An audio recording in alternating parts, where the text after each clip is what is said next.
tutorial, we're going to learn to make these boot cuffs. They're called Color My Cuffs, and we can cut away to a picture of the boot cuffs on.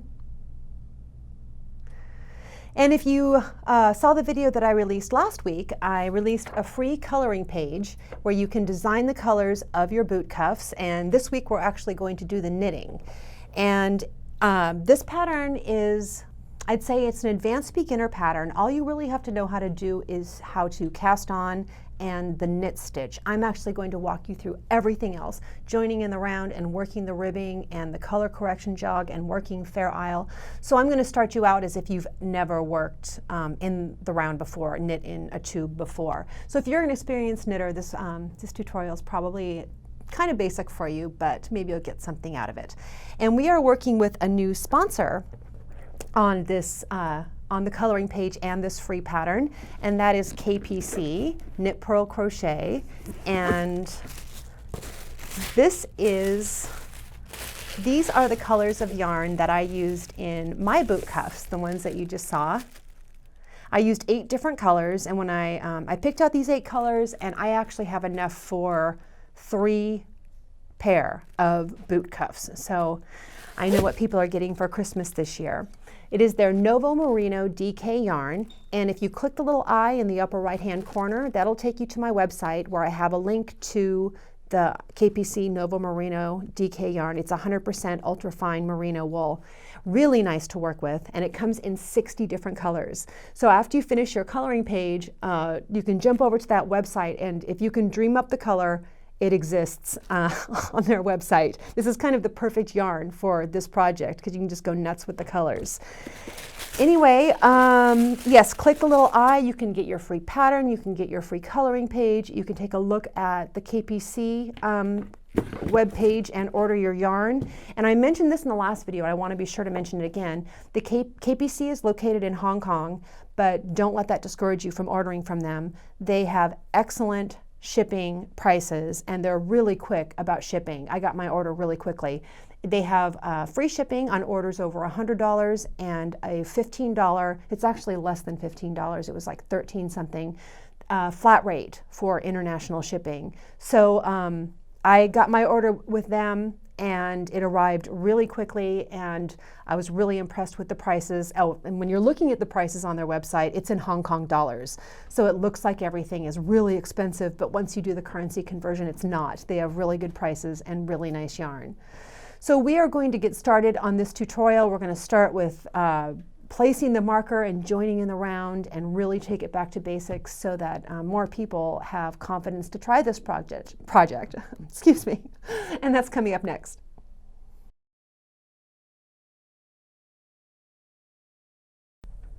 We are ready to get started on these cuffs, and I wanted to mention, I didn't mention in the intro, that all of the colors that I've used on my cuffs, the colors of the Novomerino DK yarn from KPC, that's all listed out on my website, so it's all there if you click the link through to my website. And in this tutorial, we are going to cover everything, joining in the round and placing the markers and working the ribbing and working the stripes and working the Fair Isle, and it's really a pretty simple pattern, but I want to make sure that people who are just learning how to do this will have the confidence to give it a try. So let's go ahead and take a look. So after you've cast on your 16-inch circulars, let me get everything straightened out here. After you've cast on for your 16-inch circulars, we are ready to join this in the round. And the first thing that you want to do is to make sure that nothing is twisted. So I'm going to straighten this out so that all the knots are lining up on the inside of the work. And I also want a little ring stitch marker. So the first couple of rows of this on the 16-inch circulars is going to be a little stretched. And if you find that you absolutely cannot make the stitches fit around on the 16-inch circulars, you can work magic loop by popping the extra cord out, or it's likely that your gauge is too tight, so you might want to go up a needle size, because they do just fit around the 16-inch circulars. So I'm ready to join in the round. Nothing is twisted. My working yarn is over here on the right-hand side. I'm going to pop my stitch marker on the right needle And now I'm just going to start knitting. I'm going to knit 1 stitch through the back loop. This is what this ribbing is: knit 1 through the back loop, purl 1. A normal knit stitch comes in from the front like this. I'm going to knit it through the back loop, and I'll show you why in a minute. Knit 1 through the back loop, yarn forward to purl 1, yarn back to knit through the back loop, purl,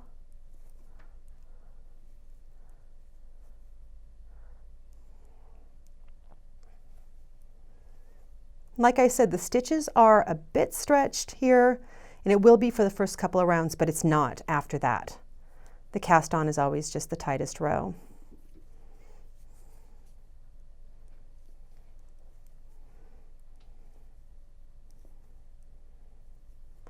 So the reason that I'm working KTBL Purl 1 rib is just because I like the look of it.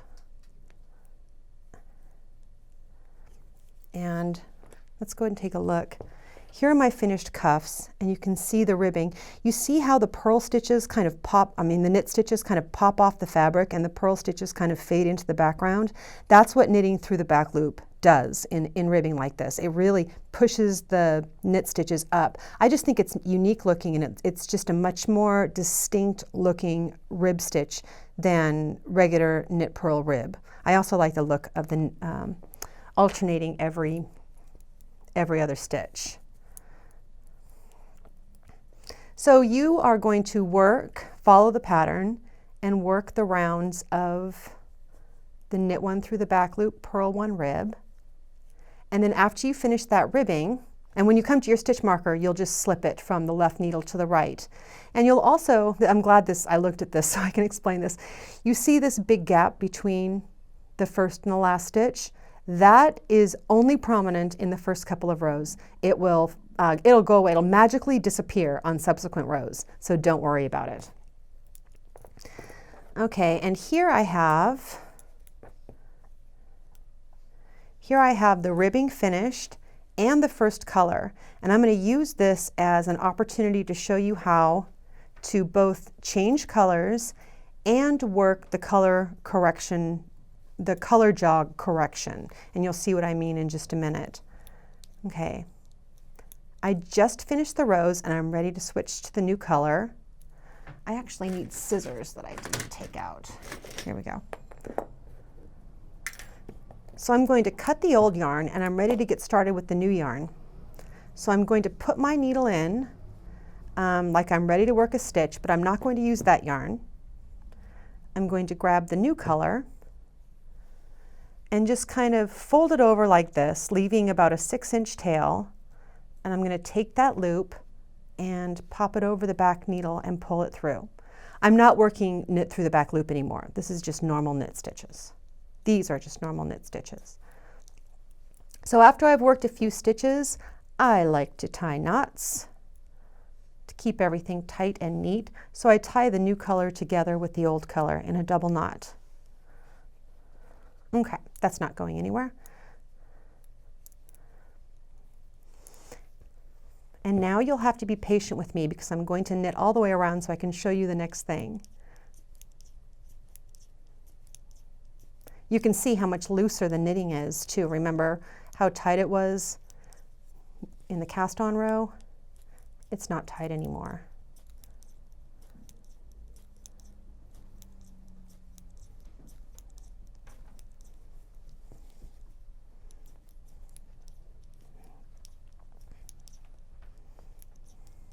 You can watch me work all the way around because there's just so much important stuff at the end of this row, at the beginning and end of this row.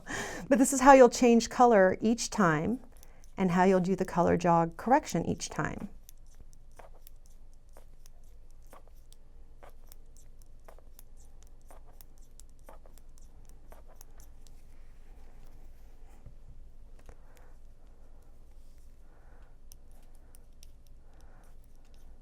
And information on everything you see in my videos, like the stitch markers and the needles and my nail polish color and everything else, is always listed in the video description field as well as on my website. I'm just making conversation now while I'm trying to get through this round.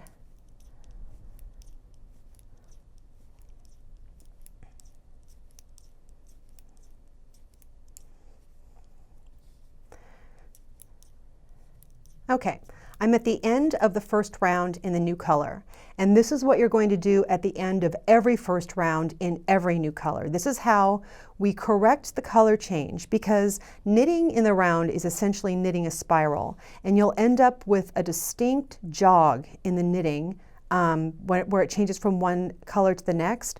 But if you do this little trick, you'll have even lines. You can see I have a nice even line between the orange and the green there. And this is how it's done. I'm on the first stitch of the second round. I'm going to grab the right leg of the stitch below the new stitch in the old color. See, there's my new color, here's the V in my old color. Grab the right leg of that and put it up on the needle, and then knit these two stitches together. That's it. That's how you're going to keep the color correct. Now, you know what I want is another color.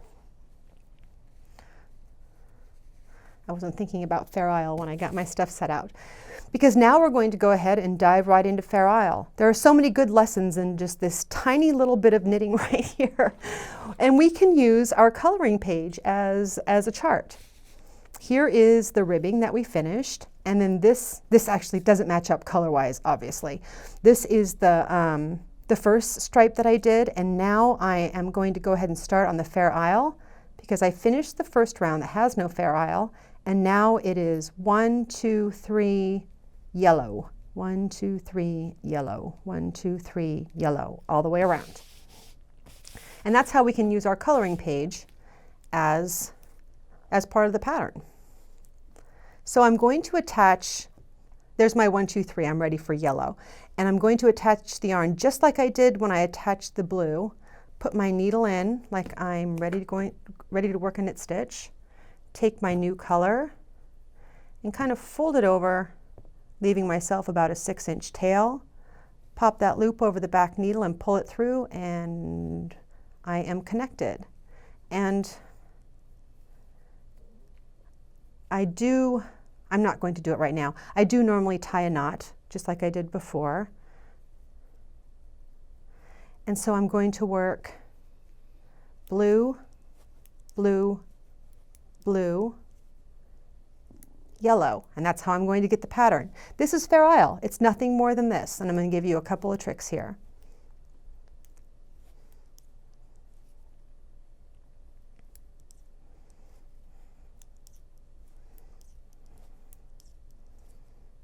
Okay, these are the tricks I want to show you. I actually have both colors going at once. You don't have to. You can drop the yarn and pick up the new color, but I have, I put my 2 fingers in between the 2 colors and then flick forward or flick back for whichever color I need. It takes practice. It takes a lot of practice and a lot of Fair Isle knitting, but this is what you might want to practice for working 2 colors if you're a right-handed knitter. Left-handed knitters, continental knitters can do about the same thing with 2 colors going. But this is the main thing. This takes practice. This next part doesn't take practice. I want to show you. So I'm going to knit blue, blue, blue, and I'm ready to knit yellow. And I want to make sure that I leave a long enough float in the back of the work. You see this yellow right here? You see how that's nice and long and loose? And if it wasn't nice and long and loose, and if it was, let me exaggerate this, if it was tight and the float wasn't long enough, you see it's going to bunch up the work in the front. So we want to make sure we have nice, loose, long floats in the back of the work. And this is how we're going to do it. I'm going to put my needle in like I'm ready to work a yellow stitch, and then stretch out the needle, stretch out the stitches on the right needle so that this yellow yarn has a long way to travel to wrap that stitch. And that's how I keep the loose float. Let's do that again. I'm ready to work a yellow, so I stretch the stitches out on the right-hand needle and give myself a long, loose float.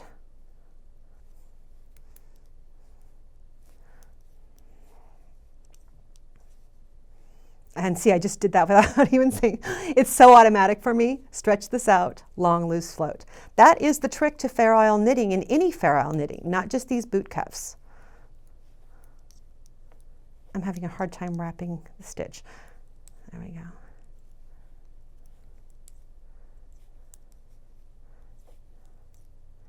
Stretch. There we go. And then after I finish that round, the next round is blue, blue, yellow, blue, blue, blue, yellow, blue, blue, blue, yellow. And you'll see in your work, of course, you'll be able to see how the stitches are lining up and coming out.